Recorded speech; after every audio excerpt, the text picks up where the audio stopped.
Somos comunicación. Somos innovación. Somos entretenimiento. Somos pasión. Somos Radio Frecuencia UCIL. Frecuencia UCIL. Muy buenos a todos. Bienvenidos a mi programa El Contrapunto de la Palabra, desde mi cabina improvisada para Radio Frecuencia UCIL, ya en la segunda temporada. Si ves mi video por primera vez, me presento. Soy Romeo Moriano y cada semana te daré un tema nuevo que seguro te va a encantar, o temas que podrías hablar en cajita de comentarios a ver si me animo. El tema del que les voy a hablar hoy es sumamente conocido y también un poco rebuscado en algunos temas o demás, pero siempre da algo de qué hablar de alguna manera, sobre todo en nuestro país, que es tan recurrente. De hecho, es tan normal que seguro tú has sido testigo de algún caso.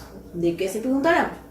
La respuesta se esconde en los bolsillos de las personas sin mucha moral, en aquello que toman nuestra confianza, que nosotros o somos muy inocentes o muy ignorantes para poder entregarnos en algo que no sabemos si es cierto. Y no estoy hablando de alguna que otro examen o algunas notas o experiencia amorosa. Estoy hablando sobre la corrupción, en todo lo que tiene sentido la palabra. Esa que nos deja en el último de la fila cuando deberíamos estar primeros. Aquello que es algo injusto y que no deberíamos callar. Y deberíamos hablarlo y pelear por ello. Ahora nos vamos a una pausa. Pero vamos a volver con todo lo que tenemos que saber sobre este gran tema que es la corrupción. Aquí en el Contrapunto de la Palabra para Radio Frecuencia UCIL. Ya regresamos. Cuando te imaginamos estudiando en UCIL, te vemos en un mundo más grande que solo estar sentado en una carpeta. Te vemos en una sala donde tengas contacto con las finanzas y las acciones bursátiles más importantes del mundo. Te vemos creando diseños que nos hagan mirar al mundo de manera distinta, así como en una sala de grabación, transmitiendo un mensaje inspirador que llegue a cada continente. Te imaginamos sentado en modernos espacios de trabajo, desarrollando proyectos que transformarán la vida de las personas. Te vemos dando tus primeros pasos compartiendo tu pasión por la gastronomía o aprendiendo de cerca las técnicas culinarias más avanzadas. Y también estarás ahí, experimentando con los equipos digitales más modernos, descubriendo que la enseñanza presencial y virtual pueden convivir en un mismo espacio. Y por supuesto, te vemos manejando equipos de última generación que te permitirán llevar tus conocimientos a otro nivel. Porque creemos que la ingeniería cambiará el mundo y lo descubrirás en nuestros modernos laboratorios de la carrera. Sí, cuando te imaginamos estudiando en la UCIL, te vemos más allá de un salón de clases. Te vemos creando grandes historias, tan grandes como tú. Proyéctate en UCIL. Sean bienvenidos nuevamente al programa del Contrapunto de la Palabra. Continuamos con el tema del día de hoy. Empecemos. Quiero comenzar con un titular del PubMed. Mayores de 80 años con coronavirus no serán atendidos por la falta de camillas. ¿Pueden creerlo? Eso fue el principio del estado de emergencia, más que todo retomando el 28 de marzo. A continuación, seguir escarbando en el tema del sector salud y horrorizarse con lo que podemos encontrar mientras escarbamos de a pocos. Esto se va entre idas y venidas a uno de los casos que va con el diario 1, que dice así: gobierno debe parar el lucro con la salud. En la premisa menciona lo siguiente: mientras el país clama por acceso a hospitales, medicinas, balones de oxígeno, clínicas privadas cobran indebidamente por pruebas moleculares procesadas gratis por el Instituto Nacional de Salud. Indignante, ¿no creen? Pero bueno, para terminar vamos con el último titular, que es el diario Gestión, en el cual podemos encontrar vía internet. Perú requerirá construir 60 hospitales por año para reducir brechas de infraestructura médica. En la actualidad existen 364 hospitales que cuentan con una capacidad y servicios médicos completos, los cuales representan apenas el 4.4% de toda la estructura hospitalaria a nivel nacional. Perú necesitará que se construyan por lo menos 60 hospitales por año para reducir la brecha en la infraestructura médica que existe en el país, según el ingeniero Raúl Delgado Sayán, presidente de CESEL Ingenieros, en el marco del estado de emergencia nacional para contener el avance del coronavirus. Es un hecho preguntarse o atemorizarse en estos casos ante la creciente ola de casos confirmados hasta ahora, más los UCI, más la letalidad que va creciendo cada día por el hecho de los muertos. y los que no sabemos en realidad, porque a veces algunas personas pueden morir en casa y hasta que se tarden. Jalarnos los pelos en sí con esta pregunta de qué nos va a deparar el futuro en cuanto a la cuarentena, o bueno, cuarentena ya ratificada, con la salud pública en crisis. Nos preguntamos qué vamos a parar, qué va a pasar nosotros de acá a 1 año, 2 años, qué va a pasar con la vacuna. Entramos en un trance, o como diría yo, el pico de la duda. Y muchos empiezan a cuestionar si las intenciones o anuncios se convierten realmente en acciones concretas y eficaces. Escuchar al presidente al mediodía, o cuando estamos acostumbrados, genera la impresión que si el gobierno tiene el control de la situación, que es realmente inédita y dura, que se está dando y aplicando las medidas necesarias para enfrentarla con éxito. Y con ello vamos a remontar. Pero las noticias sobre la situación real de hospitales como la de la policía, entre otros, que vamos a hablar, donde los médicos señalan que está cometiendo asesinato con ellos. El comercio el 31 de marzo de 2020. Esa es nuestra noticia. Continuamos con el Hipólito Unanue, donde los médicos protestan por falta de pagos y de implementos de seguridad. La República, el 17 de abril de este año. Y el Almenara, donde no hay seguridad. La República del mismo día, el 17 de abril. Y donde no hay camas ni respiradores mecánicos suficientes. Y los médicos no están protegidos y los pacientes duermen en camas. Esto lo trató el Comercio el 18 de abril. Y esto sin hablar de ahora de las crecientes casos confirmados de Arequipa, Iquitos, Chiclayos, hasta ahora en Cajamarca. Y para no remontar peor, y hacen que muchos se piensen cuestionar si las intenciones y anuncios se convierten realmente en acciones concretas y eficaces, si el gobierno ha pasado de la motivación diaria a la buena gestión. Y aquí es donde vamos a abrir con una breve definición que es la corrupción en pocas palabras. En otro sentido, la corrupción es la práctica que consiste en hacer uso de poder, de funciones o medios para sacar un provecho económico u otra índole sin ver más allá de las personas que pueden salir perjudicadas.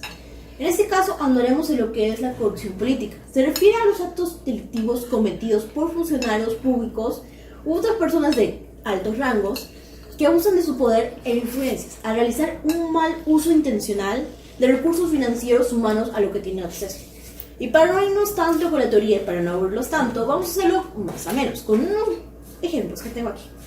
Porque la corrupción no es solo exclusivo para el mundo político en sí, sino que también existe la corrupción ciudadana. Porque los ciudadanos no estamos exentos a este concepto y existen múltiples conductas que podrían ser consideradas actos de corrupción o que podrían corromper la sociedad. Aquí te los dejo los más comunes. En primer lugar tenemos pagar sobornos por un trámite. Y de preguntar, sobornos. Se te hará la idea cuando querías agilizar un trámite, el país es muy conocido. Aquí vamos a andar. Cuando al tratar de realizar un trámite ante una instancia gubernamental o saltarse un proceso del mismo, ciertos ciudadanos pagan una cantidad para tales efectos. Prácticas recurrentes en la sociedad mexicana que, a pesar de estar promovida en instancias por las autoridades mismas, la sociedad, al permitirlo, se vuelve parte primordial de ese tipo de corrupción. Así es cuando tú quieres pagar en algún momento por alguna infracción que tienes. En segundo lugar tenemos comprar piratería. Y es en sí, existen miles de establecimientos que se dedican a la venta de artículos piratas, ya sea discos, musicales, programas computacionales, películas o ropa.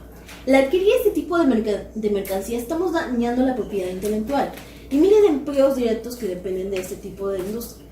Así que ya sabes, no tiene nada malo que te enojes y te indignes ante los carados actos de corrupción que pueden hacer ciertos tipos de personajes, de la política o en otros. Pero la próxima vez que suceda, piensa en alguna vez has cometido alguna falta de estas conductas y medidas cómo puedes aportar tú a erradicar paso a paso la corrupción en nuestro país. Retomando el contexto de la crisis sanitaria, aunque puede sonar un poco más repetitivo de lo usual, o tal vez tú lo hayas dicho en algún momento, esa frase, ¿qué más podría salir mal? ¿O qué podría salir peor? Cuando estamos en medio de una desgracia y que pasa algo peor, a veces, o a veces es nuestro mismo karma. Para que tus dedos pienses por qué lo dije. Esa misma sensación que tal vez tuvimos en algún momento todos, sin mentir. Y está presente, demasiado presente diría yo. Porque cada paso que demos aún por el que, sí, abren misterios programas sobre noticias esperanzadoras, en medio de crisis, en negocios, salud. Pero la vida no tanto es color de rosa, también tiene sus lados buenos como los de malos. Y aquí, el otro virus. Y se preguntarán, ¿el otro virus? ¿Cuál? ¿Te refieres al rebrote de SARS-CoV-2 que hubo en Barcelona? No exactamente. Les diré, acá vamos a comenzar con la siguiente contrapregunta. ¿El coronavirus favorece la pandemia de la corrupción en Latinoamérica? Y así, voy a comenzar con Brasil, Bolivia, Paraguay, Colombia, Ecuador, Guatemala, México, Perú o República Dominicana. Entre otros países han sido testigos en los últimos 4 meses de escándalos relacionados con prácticas de corrupción, favorecidos por la emergencia del COVID-19. La magnitud de la situación es tal que semana a semana la Organización de Naciones Unidas creó el Observatorio de la Regional en Precios de Medicamentos en América Latina, con el fin de evitar irregularidades en las compras de medicamentos e insumos de primera necesidad. Cada vez más se acumulan informes de compras fraudulentas de ventiladores, mascarillas u otros elementos sanitarios, además de irregularidades en la entrega de ayudas para las poblaciones más vulnerables que requieren estos servicios. Y de acuerdo con las investigaciones locales, los robos son manipulados por el aumento de precios, de los cuales los fabricantes y la especulación por parte de intermediarios políticamente conectados que van por la crisis por una oportunidad para sacar ventaja, como ciertas personas ahora en estos momentos que tratan de sacar ventaja comprando un gel, una mascarilla, un protector facial o cualquier elemento. Acá vamos a hablar sobre, en sí, las sorpresas que sacaron varios países. Comenzamos con Colombia. La investigación contra cerca de la mitad de los gobernadores. Aquí vamos a ver entre una balanza de que al menos 14 de los 32 gobernadores del país han sido investigados por delitos incurridos en el marco de emergencia sanitaria, que van desde malversión de fondos hasta transferencias monetarias en medio de un programa promovidos por el gobierno nacional para entregar ayudas a los menos favorecidos económicamente. En sí, aquí entran varios agentes. En primer lugar tenemos a la Contraloría General y la Procuraduría, que informaron que al menos 4 alcaldes fueron imputados por los delitos de intereses indebidos en la celebración de contratos, sin el cumplimiento de requisitos legales y diversos tipos de peculado. Se trata de los alcaldes de Negocil y Barbosa, en el departamento de Antioquia, en el noroccidente del país. Y además la Contraloría abrió procesos por responsabilidad fiscal contra los gobernadores de Tolima, el occidente de Huayla, en el este, así como contra el alcalde de Cartagena en la costa caribe. Y después pasamos a Ecuador, el aumento con el precio de bolsas para cadáveres. Aquí vamos a ver cómo pinta Ecuador en estos tiempos. En Ecuador, como otros países que más han tenido víctimas mortales y personas contagiadas por el coronavirus, las bolsas plásticas para los cuerpos de los fallecidos multiplicaron su precio de 12 a 144 dólares. En Guayaquil, la ciudad más afectada, la Fiscalía Ecuatoriana también investiga 73 casos de corrupción y ha llevado a cabo allanamientos en 27 ciudades durante las investigaciones, principalmente por presuntos sobreprecios. Y en Perú, las autoridades investigan si hubo fraude por parte de la policía y el Ministerio de Interiores en la compra de desinfectante, mascarillas para los uniformes, y en medio del escándalo renunciaron un jefe de policía y el ministro del Interior. Pero sin duda, la corrupción en medio de la pandemia se extiende más allá de América Latina. España e Italia se han visto apuros por presuntas irregularidades durante la crisis sanitaria. De esta manera, distintas naciones viven ahora sobre el brote de la pandemia. Como ya hablé, la corrupción para la que todavía no hay vacuna efectiva. Ahora nos vamos a una pausa, pero si quieren saber más del tema, quédense para Radio Frecuencia UCIL, volveremos con muchísimo más contenido. Tiempo es relativo. Yo lo decido. Yo decido si lo he ganado o lo he perdido. Yo estoy a tiempo de cumplir lo que me proponga. Es tiempo de mezclar clases virtuales y videollamadas, de potenciar mi carrera, sin importar el lugar ni la hora. En CEPEL de UCIL tenemos un modelo educativo integral con tecnología de educación virtual que te ayudará a asegurar tu futuro profesional. Es tiempo de seguir avanzando. Es tiempo de potenciar tu talento con CEPEL. Bienvenidos de nuevo. Seguimos desde mi cabina improvisada para hablar de frecuencia UCIL. ¿Qué tal? Usted vio que anterior. ¿Quieren saber más del tema? Pues arrancamos con todo. Y acá vamos a hablar sobre existe una pandemia de corrupción en Perú. Es inaudible que la pandemia producida por el COVID-19 plantea desafíos en todo nivel. La lucha de anticorrupción no es una excepción.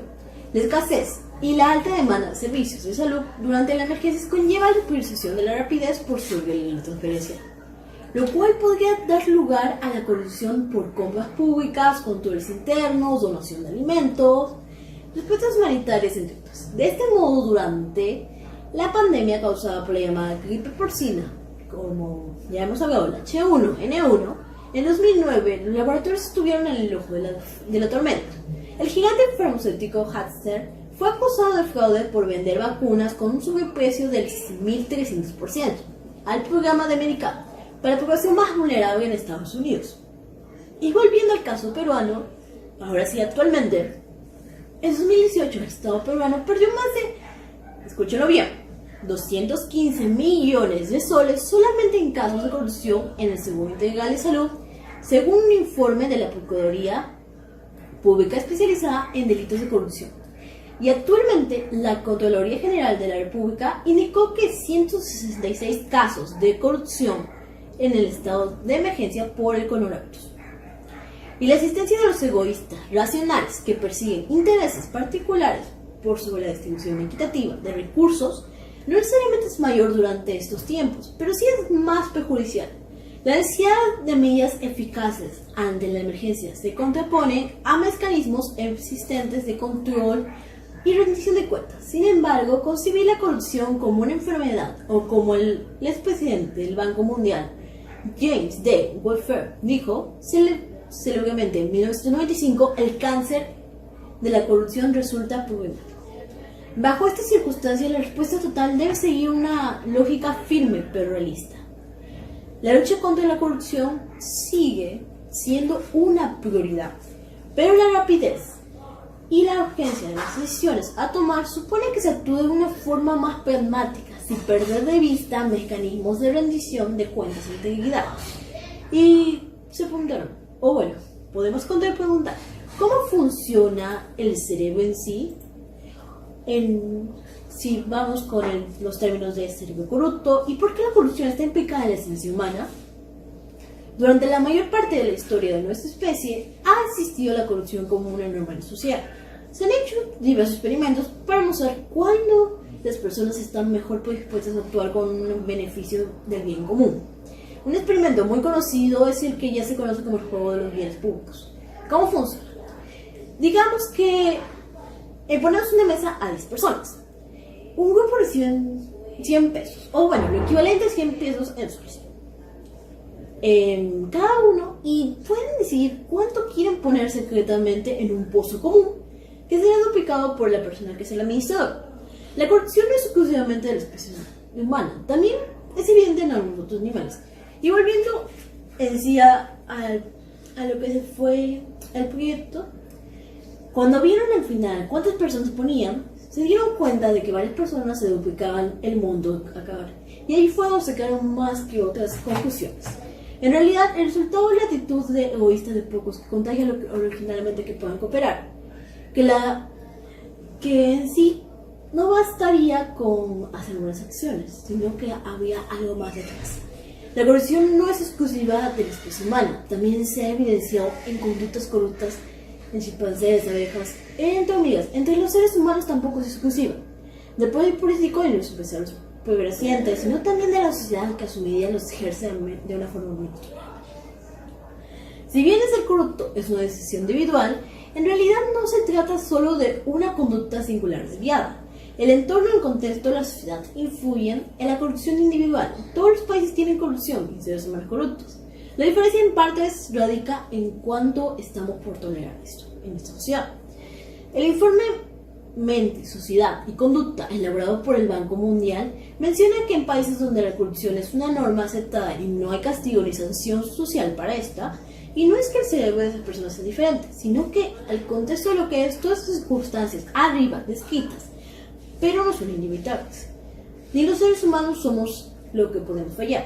Pero sin castigo, ejemplos y sanción social, la misma corrupción puede convertirse en una norma establecida. Y la gente a menudo piensa que en sí la corrupción es solo una forma de vida. Pero cada sociedad, sector o individuos es beneficiario de estar unidos contra esta misma. Estos son algunos pequeños ejemplos en el cual voy a avalar en un programa que está haciendo las Naciones Unidas, en el cual vamos a hacer contra la lucha de corrupción. Estos son algunos ejemplos con los que voy a hablar, en el cual podemos resistir y luchar contra la llamada corrupción, en el cual está una matriz completa. Y vamos a comenzar así. Involucrar a los jóvenes de su país sobre qué es el comportamiento ético y qué es la corrupción, cómo combatirla y exigir sus derechos a la educación. Asegurar que las futuras generaciones con sus ciudadanos sean educados para esperar países libres de corrupción en una de las mejores herramientas para garantizar el futuro más brillante. Informar incidentes de corrupción, crear un ambiente donde prevalezca el Estado de Derecho. Negarse a participar en cualquier actividad que no sea legal y transparente. Fomentar la estabilidad económica mediante la aplicación de prácticas de cero tolerancia hacia la corrupción. Una comunidad empresarial transparente y abierta es la piedra angular de cualquier democracia fuerte.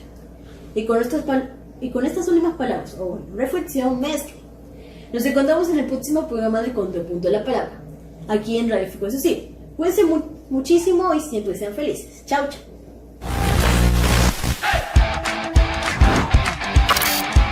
Somos comunicación. Somos innovación. Somos entretenimiento. Somos pasión. Somos Radio Frecuencia UCIL. Frecuencia UCIL.